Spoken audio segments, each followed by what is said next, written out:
Clinical pathology का पहला topic semen analysis. सीमेन है क्या? सीमेन दो चीज़ों का मिक्सचर है, एक स्पर्म दूसरा प्लाज्मा। सही है। और ये टेस्ट किस लिए किया जाता है? टू चेक इनफर्टिलिटी के मेल का जो सीमेन है वो फर्टाइल है या नहीं। उसके अलावा हाइपोगोनेडिज्म चेक करने के लिए कि टेस्टिकल सही वर्क कर रहे हैं या नहीं, टेस्टिकल जो है वो एनफ स्पर्म प्रोड्यूस कर रहा है या नहीं, या पेनिस प्रॉब्लम या urinary track severe urinary track infection जिसकी वजह से इनफर्टिलिटी हो जाए एक्सेट्रा। उसके बाद ये है कि ये जो टेस्ट है ये किया जाता है 3 से 5 दिन के बाद। इस दौरान जो है वो कोई भी सेक्सुअल एक्टिविटी नहीं होनी चाहिए ताकि हमारे पास पेशेंट का एक्यूरेट रिजल्ट आए, इसलिए ये बहुत ज़रूरी है। उसके बाद है early morning specimen. Early morning specimen जो है वो ज़्यादा प्रीफरेबल है और ये जो टेस्ट है ये 1 घंटे से पहले पहले करना बहुत ज़्यादा ज़रूरी है। वैसे तो आधा घंटा होता है लेकिन मैक्स 1 घंटा। आधे घंटे से पहले कर लें ये टेस्ट तो बेहतर है। फिज़िकल एग्जामिनेशन में हम क्या क्या चीज़ें देखेंगे? वॉल्यूम हो गया। वॉल्यूम जो है, वॉल्यूम की अगर हम बात करें तो वॉल्यूम नॉर्मल एजैकुलेशन ऑफ सीमेन, जो नॉर्मल वॉल्यूम होगी वो 2 to 5 ml होगी और नॉर्मली ये होगा। अगर कम होगा तो वो हम रिपोर्ट में लिखेंगे। और नंबर 2 पे क्या है हमारे पास फिज़िकल एग्जामिनेशन में? कलर जो है इसका नॉर्मली वाइटिश ग्रे कलर होता है। सही है। और उसके अलावा एबनॉर्मल कलर में देखा जाए तो हमारे पास एबनॉर्मल कलर में 2 कलर हैं, एक येलो है और दूसरा है रेडिश ब्राउन। तो येलो किस वजह से हो सकता है? यूरिन इन सीमेन की वजह से हो सकता है, यानी कि ब्लैडर जहाँ पे यूरिन स्टोर होता है वो पूरी तरह एम्प्टी नहीं हुआ तो वो सीमेन में आ सकता है। उसके बाद जॉन्डिस हो गया या ल्यूकोसाइटोस्पर्मिया हो गया, यानी कि सीमेन में पस सेल्स भी आ रहे हैं, उसकी वजह से भी येलो हो सकता है। उसके बाद कुछ सेक्सुअली ट्रांसमिटेड डिजीज़ हैं उसकी वजह से भी येलो हो सकता है, मोस्टली नाइजीरिया गोनोरिया की केस में। रेड ब्राउन कलर कब होगा? जब आरबीसीज होंगे सीमेन में। ठीक है। उसके बाद अपीयरेंस या कंसिस्टेंसी की अगर हम बात करें तो ये नॉर्मली होता है जेल लाइक, लेकिन ये नॉर्मली इजैकुलेशन के बाद फ़ौरन जो ये होगा ये जेल लाइक होगा, लेकिन ये लिक्विफाइज हो जाता है, यानी कि लिक्विड सा हो जाता है इन 15 to 30 मिनट्स। ठीक है। अगर 15 to 30 मिनट्स के बाद ये लिक्विफाई नहीं हुआ तो हम रिपोर्ट में इसकी थिकनेस नोट करेंगे कि ये बहुत ज़्यादा गाढ़ा है आफ्टर 15 to 30 मिनट्स। बहुत ज़्यादा ज़रूरी है ये। वाटरी सीमेन जो होता है इजैकुलेशन के बाद मैंने कहा था कि जेल लाइक होता है, लेकिन अब अगर वाटरी हुआ तो ज़्यादातर जिंक डेफिशिएंसी से होता है। उसके बाद अगर पीएच की बात करें तो इसका जो पीएच है वो होता है नॉर्मली एल्कलाइन, यानी कि 7.5 से 8.5 तक होता है। हाई पीएच कब होगा इसका सीमेन का? जब बैक्टीरियल इन्फेक्शन हो, हाइपोस्पर्मिया हो और ऑब्स्ट्रक्टिव एजोस्पर्मिया हो, जिसमें ऑब्स्ट्रक्टिव एजोस्पर्मिया मतलब नो स्पर्म, मतलब माइक्रोस्कोप में स्पर्म नज़र ही नहीं आया, और हाइपोस्पर्मिया मतलब स्पर्मेटोजोआ का कम होना। अब इसकी जो पीएच है वो एसिडिक कंडीशन में कब होगी? एसिडिक कंडीशन में तब होगी जब seminal vesicle blocked. Seminal vesicle vessel जो है वो टेस्टिकल की वेसल्स होती हैं, जब वो ब्लॉक हो जाएंगी तो जाहिर सी बात है पीएच जो है सीमेन का वो बहुत ज़्यादा एसिडिक हो जाएगा। ठीक है। अच्छा, तो मैं बोल रहा था इसका जो नॉर्मली इजेकुलेशन के बाद ये जेल लाइक होता है, 5 to 20 मिनट्स में ये लिक्विफाई होता है। अगर ये नहीं हुआ लिक्विफाई तो हमें करना पड़ेगा। कैसे करेंगे हम लिक्विफाई इसको? 0.2% अल्फा अमाइलेज डालेंगे, यानी कि 5 to 10 drops of alpha amylase. ठीक है, और ये करना ज़रूरी है बिफोर एग्जामिनेशन। उसके बाद आता है विस्कोसिटी टेस्ट। विस्कोसिटी टेस्ट हम कैसे करेंगे इसकी? जो हमारे पास कंटेनर में जो सीमेंट आएगा उसको हम कैपिलरी ट्यूब से उठाएंगे, और फिर जब उसका ड्रॉप नीचे गिरेगा तो हम उसकी जो स्ट्रिंग जो है, स्ट्रिंग लाइक या थ्रेड लाइक जो बनेगा, उसकी हम लेंथ नोट करेंगे। नॉर्मली जो होती है वो हमारे पास होती है 2 to 4 सेंटीमीटर, और एबव 4 जो है वो एब नॉर्मल है।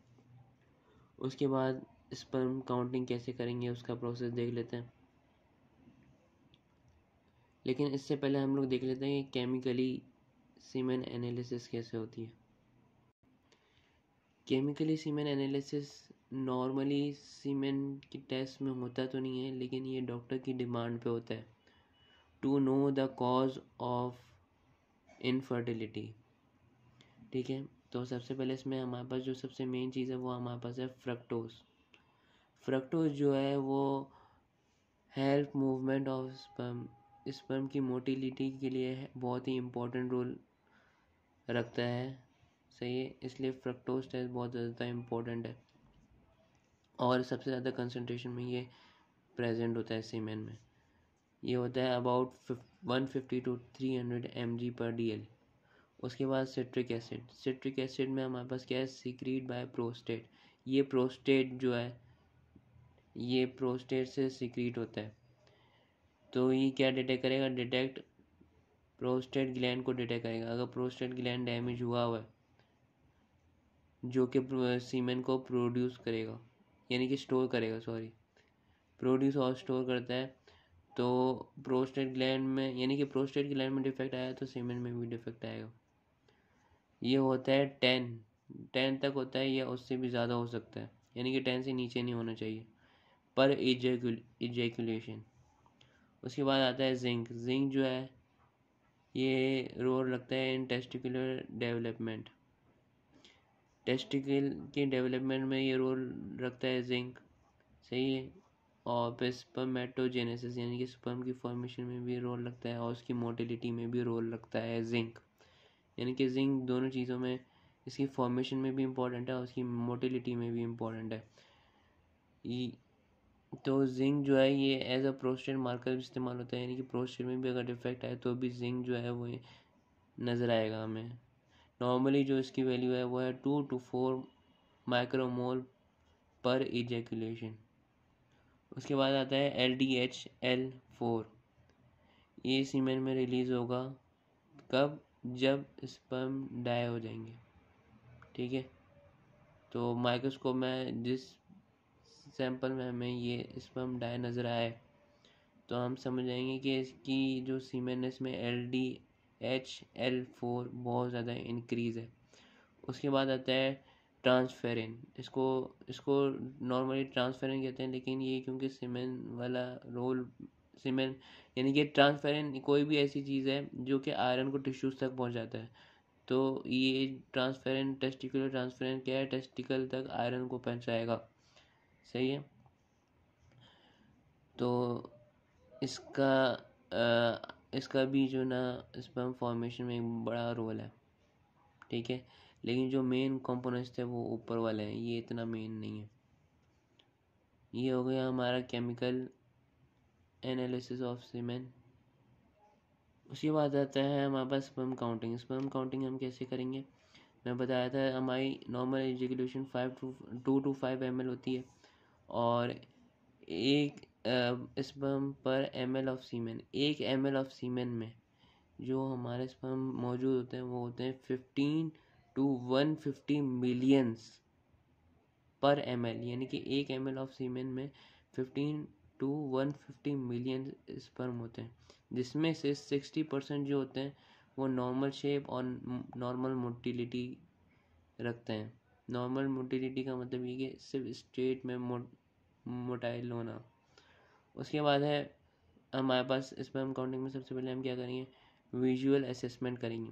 सीमेन का ड्रॉप लेंगे स्लाइड पे और उसको विजुअलाइज करेंगे। अगर कोलैप्स हुआ तो हम क्या करेंगे, डायलेटेड करेंगे, यानी कि उसमें डाइल्यूशन बनाएंगे।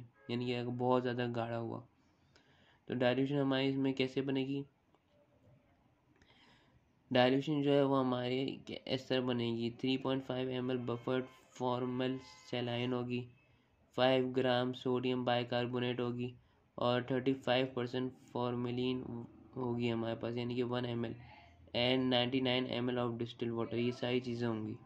अच्छा, इसमें हम लोग स्टेन भी मिला सकते हैं जो कि स्पर्म को स्टेन देगा, और वो स्टेन का नाम है जेंशियन वॉयलेट स्टेन।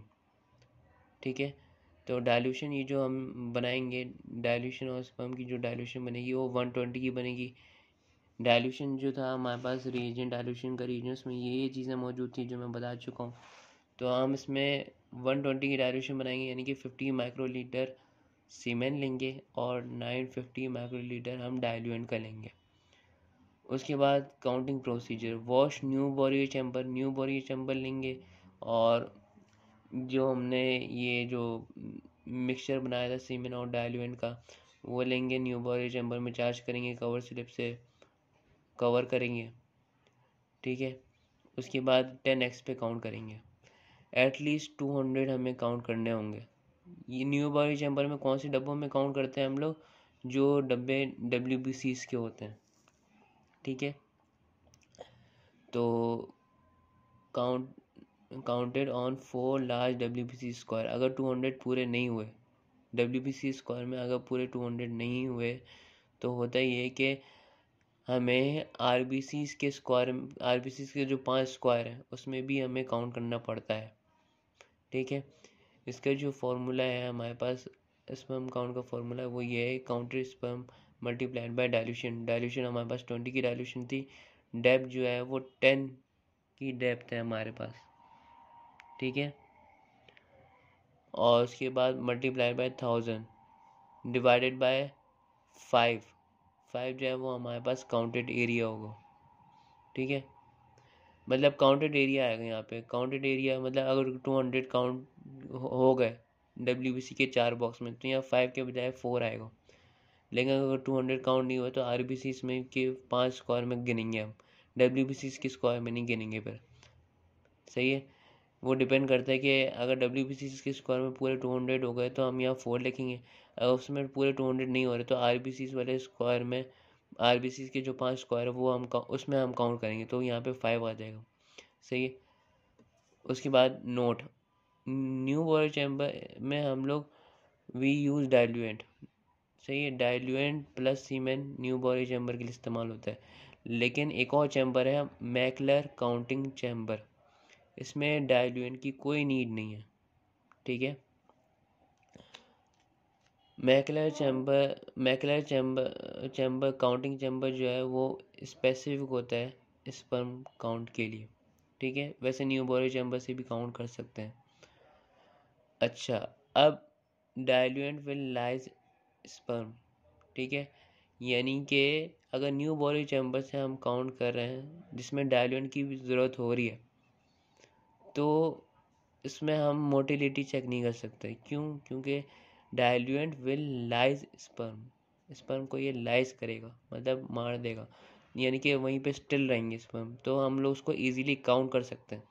इसलिए काउंटिंग पर्पस के लिए ये न्यू बोरियो चैम्बर होगा, जबकि मैकलर में हम मोटिलिटी भी देख सकते हैं।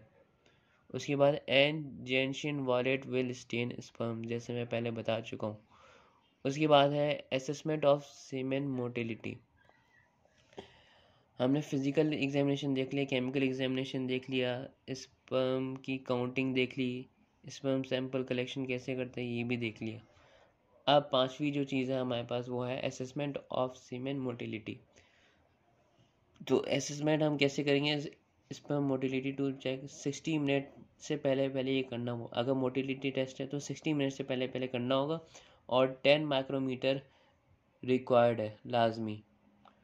उसके बाद इसमें जो सीमेन होगा हमारे पास वो अनडाइल्यूटेड सीरम होगा, वार्म स्लाइड होगी, सही है। अनडाइल्यूटेड सीरम वार्म स्लाइड पे पुट करेंगे हम लोग 10 माइक्रोमीटर, सही है, और कवर स्लिप से कवर कर देंगे। और उसके बाद हम देखेंगे 5 फीस तो देखेंगे, सही है। और हम लोग क्या करेंगे, 5 फीस देखेंगे और 200 काउंट्स करेंगे, यानी कि 200 स्पर्म्स हम काउंट करेंगे और उनकी मोटिलिटी भी देखेंगे, क्योंकि मोटिलिटी टेस्ट ना, यानी कि 200 स्पर्म्स की हमें मोटिलिटी देखनी है, सही है। मोटिलिटी इसकी कैसी होनी चाहिए, फॉरवर्ड मूवमेंट होनी चाहिए। सिर्फ जो फॉरवर्ड मूव कर रहा है सिर्फ वही पॉजिटिव में शामिल करेंगे, बाकी जो है वो हम नेगेटिव में शामिल करेंगे, ठीक है। यानी कि उसको हम काउंट ही नहीं करेंगे, यानी कि एक अगर टेढ़ा मूव कर रहा है तो उसको हम काउंट करने की ज़रूरत ही नहीं है, सही है। ये सारा काम हम कौन सी लेंस पे करेंगे, 40x वाली लेंस पे करेंगे। और हमारे पास आगे आ जाता है स्पर्म मोटिलिटी का formula, sperm count multiplied by percentage of motility multiplied by semen volume. Semen volume हमारे पास कितना होना चाहिए, 10 माइक्रोमीटर, सही है। नहीं सॉरी, सीमेन वॉल्यूम जो कंटेनर में आएगा हम यहाँ पे वो लिखेंगे, स्पर्म काउंट यानी कि जितने हमसे स्पर्म काउंट हुआ है जो कि फॉरवर्ड मूव कर रहे थे वो यहाँ लिख देंगे। यहाँ पे परसेंटेज ऑफ मोटिलिटी आ जाएगी और यहाँ पे 100 आ जाएगा। अब परसेंटेज ऑफ मोटिलिटी कैसे निकालेंगे उसका एक अलग तरीका है, सही है। जैसे अलग तरीका है, मतलब कि ये हमने 5 फीस देखी और मिनिमम 200 तो काउंट करना ही है, ठीक है। तो मोटिलिटी ग्रेडिंग्स हम कैसे निकालेंगे, यानी कि परसेंटेज ऑफ मोटिलिटी हम कैसे निकालेंगे, तो पहले परसेंटेज ऑफ मोटिलिटी निकालने के लिए मोटिलिटी ग्रेडिंग्स देखना है। ग्रेड जीरो का मतलब ये है कि ये वो स्पर्म है जो बिल्कुल ही मोटाइल ना हो, सही है। उसके बाद ग्रेड 1 मूव कर रहा है बट फॉरवर्ड मूव नहीं कर रहा। फिर उसके बाद ग्रेड 2 आता है, स्लो मोटाइल है। फिर उसके बाद ग्रेड 3 आता है, यानी कि रैपिड मूवमेंट हो रही है और अप्रॉक्सीमेटली स्ट्रेट लाइन है, पूरी तरीके से स्ट्रेट लाइन नहीं है लेकिन अप्रॉक्सीमेटली स्ट्रेट लाइन है। फिर उसके बाद ग्रेड 4 हाई स्पीड है और स्ट्रेट लाइन भी है, यानी कि सबसे परफेक्ट ग्रेड 4 है, ठीक है। अब मोटिलिटी की परसेंटेज कैसे निकालेंगे, calculation of motility score. Normal score जो है वो ग्रेटर देन 150 होना चाहिए, सही है। ग्रेड ज़ीरो अगर है तो ग्रेड ज़ीरो के जितने भी हैं वो हम यहाँ लिखेंगे इस तरह, ग्रेड 0 मल्टीप्लाई बाय 30 होगा, ठीक है। ग्रेड 0 अगर 30% है तो हम यहाँ पे परसेंटेज लिख देंगे, ठीक है। ग्रेड 1 कितने परसेंट है, ग्रेड 2 कितने परसेंट है, ग्रेड 3 कितने परसेंट है वो यहाँ लिख देंगे, ग्रेड 4 कितने परसेंट है वो यहाँ लिख देंगे। फिर जितने ग्रेड्स हैं ना उनको उनकी परसेंटेज से मल्टीप्लाई करके हम ओवरऑल ये यहाँ पे वैल्यूज़ आ जाएंगी, सही है। जैसे ग्रेड 0 जो था वो 30% था और ग्रेड 1 जो था पेशेंट के सैंपल में वो 10% था, ग्रेड 2 15% था, ग्रेड 3 30% था, सही है। ग्रेड 4 वाले जो थे वो सिर्फ 15% थे। तो ये उनके आगे स्कोर्स आ जाएंगे मल्टीप्लाई करने के बाद, और जो टोटल बना वो 190 बना। 190 का मतलब ये कि 150 से अबव होना चाहिए मोटिलिटी स्कोर, सही है। तो जो भी ये बनेगा वो हम यहाँ पे इस फॉर्मूले में पुट कर देंगे तो हमारा स्पर्म मोटिलिटी ओवरऑल आ जाएगा, ठीक है। अब ये हमारे पास छठी चीज़ आ गई कि स्पर्म की मॉर्फोलॉजी जो है वो कैसे होता है, स्टेन स्मेयर को हम पहले स्टेन करेंगे, उसके बाद मॉर्फोलॉजी देखी जाती है। स्टेन हम HNE स्टेन भी ले सकते हैं, जीमसा स्टेन भी ले सकते हैं, ठीक है। और वो वाला स्टेन भी ले सकते हैं जो मैंने पहले मेंशन किया था, यानी कि जेंशियन वॉलेट स्टेन, ठीक है। उसके बाद हम इसमें देखते हैं क्या है, दो चीज़ें देखते हैं, एक एबनॉर्मल हेड देखेंगे, हेड यानी कि स्पर्म का सबसे आगे वाला हिस्सा, और टेल देखते हैं कि टेल कैसी है उसकी। अच्छा, उसके अलावा हम क्या क्या नोट करेंगे, WBC नोट करेंगे, अगर WBC आए तो कितने आए, एपिथेलियल सेल्स नोट करेंगे, RBC नोट करेंगे, प्रोटोजोआ, बैक्टीरिया, ये सारी चीज़ें हम नोट करेंगे। रिपोर्टिंग ऑफ सीमेन, इसकी जो रिपोर्टिंग होती है वो कैसे होती है, सबसे पहले एस्पर्मिया मतलब कि इजैकुलेशन ही नहीं हुई। ओलिगोस्पर्मिया मतलब इजैकुलेशन का जो वॉल्यूम है वो बहुत कम है। और हाइपरस्पर्मिया मतलब कि बहुत ही हाई इजैकुलेशन वॉल्यूम है, यानी कि ओवर इजैकुलेशन है। उसके बाद ओलिगोजूस्पर्मिया यानी कि लो स्पर्म काउंट, यानी कि लेस देन 30 मिलियन पर ml। पोली मतलब पोली को बोलते हैं ये ज़्यादा है। पोली ये ओलिगोजूस्पर्मिया था, ये पॉलीजूस्पर्मिया है, यानी कि 300 से ज़्यादा है। उसके बाद एस्थीनोजोस्पर्मिया यानी कि मोटिलिटी स्कोर जो है वो लेस देन 150 है। जो नॉर्मल होना चाहिए था वो ग्रेटर देन 150 था, लेकिन एस्थीनोजोस्पर्मिया यानी कि मोटिलिटी स्कोर बहुत कम है। ठीक है। ओलिगो एस्थीनोजोस्पर्मिया यानी कि लो काउंट, यानी कि स्पर्म काउंट भी लो है और मोटिलिटी भी लो है, सही है। जबकि ऊपर वाला जो था एस्थीनोजोस्पर्मिया उसमें से मोटिलिटी स्कोर कम था। अब आगे आता है नेक्रोस्पर्मिया यानी कि डेड स्पर्म। ठीक है। अच्छा, उसके बाद रेफरेंस रेंजेस देख लेते हैं। रेफरेंस रेंज जो है वो वॉल्यूम तो मैं बता चुका था 1 to 10 ml होता है। और कलर जो होता है इसका वो होता है वाइटिश ग्रे होता है, येलो या ग्रेश येलो होगा इस तरह। अगर पूरा येलो हो या डार्क येलो हो तो वो एबनॉर्मल कहलाएगा। उसके बाद अपीयरेंस जो होगी वो उसकी कैसे होगी, ओपेलेसेंट होगी। विस्कस होगा, कितना विस्कस होगा, विस्कस का टेस्ट मैं पहले डिस्कस कर चुका हूँ इसी वीडियो में। 2 to 4 सेंटीमीटर स्ट्रिंग बननी चाहिए, अगर उससे ज़्यादा हुई तो एबनॉर्मल होगा। उसके बाद है पीएच।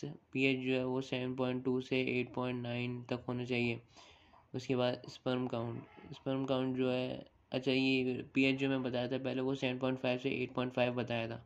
हर लैब की एक अलग अलग रेंज होती है, यानी कि रेंज जो है पीएच की वो इतनी ही होती है तकरीबन।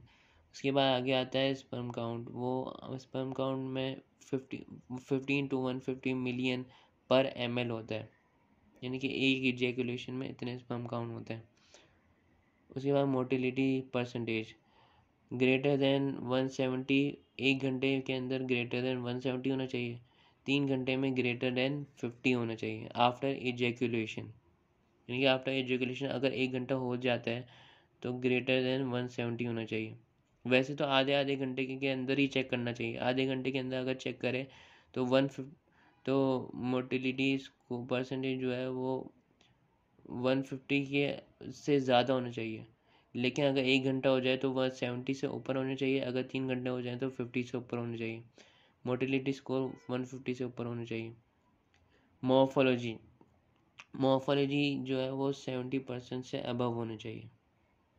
ठीक है, यानी कि 70% से अबव सीमेन में जो प्रेजेंटेड स्पर्म है वो नॉर्मल होने चाहिए। अगर 70% से नीचे हैं जिनकी मॉर्फोलॉजी सही नहीं है, इसका मतलब एब नॉर्मल है सीमेन। ठीक है, तो ये हमारा टॉपिक ख़त्म हो गया। वीडियो अच्छी लगे तो लाइक करें, शेयर करें। Thank you.